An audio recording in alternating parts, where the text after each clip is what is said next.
Welcome to ABN news. YouTuber Joseph Ravan ను పోలీసులు మరోసారి అరెస్ట్ చేశారు. గన్నవరం జనసేన ఇన్ఛార్జ్ రమేష్ ఫిర్యాదుతో కేసు నమోదు చేశారు. ఇక పాయకరావుపేట నుంచి గన్నవరం పోలీస్ స్టేషన్ కు తరలించారు. ముందు జాగ్రత్తగా గన్నవరం పోలీస్ స్టేషన్ దగ్గర భారీ బందోబస్తు అయితే ఏర్పాటు చేశారు.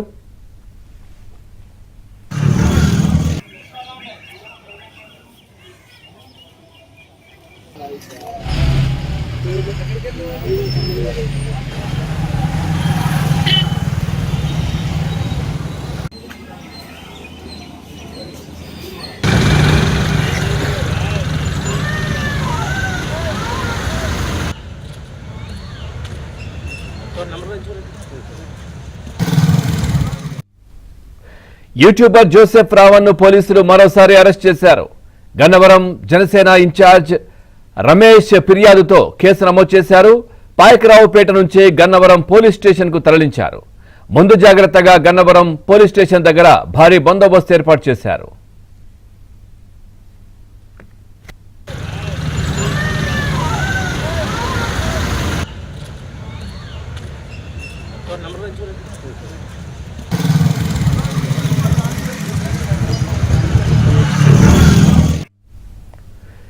ఇదే విషయానికి సంబంధించి మరింత సమాచారాన్ని మా కరెస్పాండెంట్ ప్రసాద్ సార్. ప్రసాద్,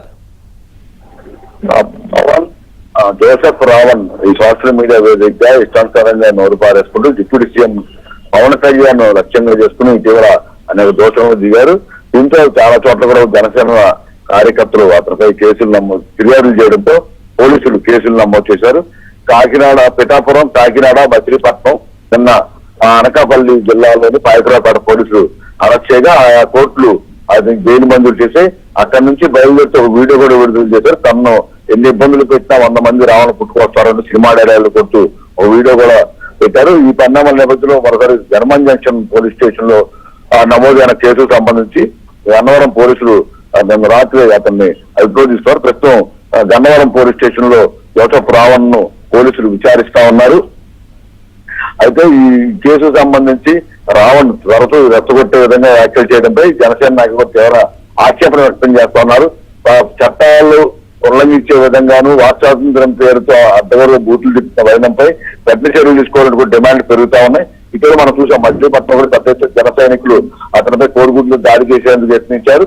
అంటే కూడా ఇంత ఘోరంగా మాట్లాడుతున్న చట్టం ఎందుకు చర్యలు తీసుకోవట్లేదు అనేది ప్రశ్న కూడా పరిణామాల నేపథ్యంలోనే పవన్ కళ్యాణ్ కూడా ఇక్కడ మీడియా ముందుకు వచ్చి చట్టాలకు సంబంధించి మార్పులు చేయాల్సిన అవసరం కూడా అభిప్రాయపడ్డారు. దీనికి సంబంధించి ముఖ్యమంత్రి చంద్రబాబు నాయుడుతో అలాగే రాష్ట్ర గవర్నర్ అబ్దుల్ నజీర్ తో కూడా ప్రత్యేకంగా భేటీ అయ్యి ఈ అంశాలపై చర్చించారు. ఎందుకంటే ఒక పక్కన ఎవరు వ్యక్తిత్వాహనం చేస్తే పెద్ద ఎత్తున కేసులు నమోదు చేస్తారని ప్రభుత్వం చెప్తున్నప్పుడు న్యాయస్థానాల్లో బెయిల్ మంజూరైన అంశాలకు సంబంధించి ఇప్పుడు పెద్ద ఎత్తున రాజకీయ వర్గాల్లోనూ అలాగే న్యాయ వర్గాల్లో చర్చ నడుస్తా ఉంది. ఇప్పుడు వరుసగా 4 స్టేషన్లోనూ అతను బెయిల్ మంజూరు కావడం, ఇప్పుడు 5వ అరెస్ట్ చేయడం, దీన్ని కూడా వైసీపీ నాయకులు రాజకీయంగా లబ్ధి పొందేందుకు రావణ్ అడ్డం పెట్టుకుని ఆ కూటమి ప్రభుత్వాన్ని లక్ష్యంగా చేసుకుని వ్యాఖ్యలు చేస్తున్నారు. ఇక్కడ నిన్న సంచలనాత్మక విషయం ఒకటి బయటపడింది.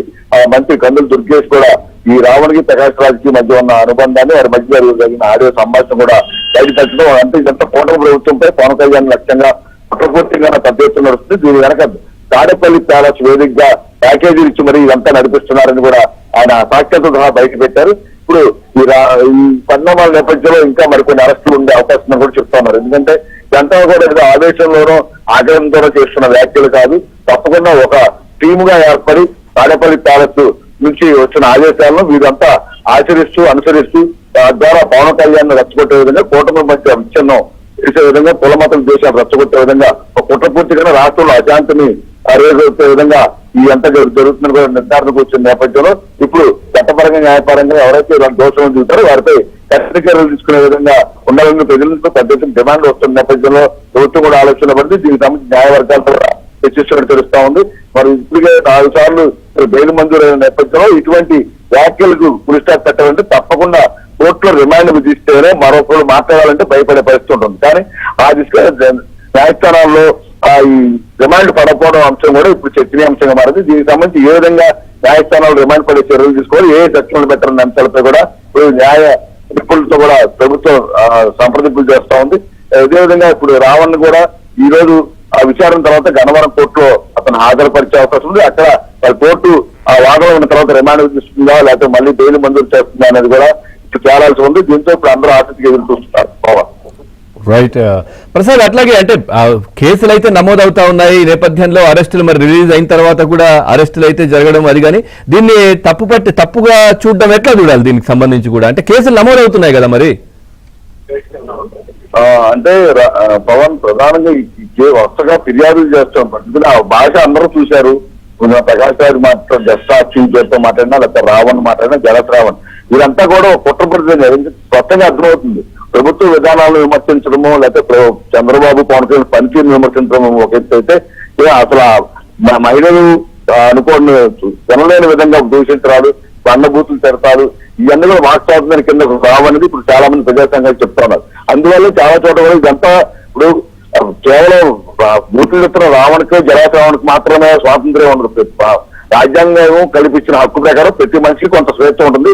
ఆ స్వేచ్ఛ పరిధిలోనే ఎవరైనా ప్రశ్నించవచ్చు, నిలదీయచ్చు, నెగ్గదీయచ్చు. కానీ ఇక్కడ రావణ్ కావచ్చు, జలశ్రావణ్ కావచ్చు, అసలు మాట్లాడితే బండబూతులు చెప్తున్న నేపథ్యంలో చాలా మంది స్వతంత్రంగా ముందుకు వచ్చి ఫిర్యాదులు చేస్తా ఉన్నారు.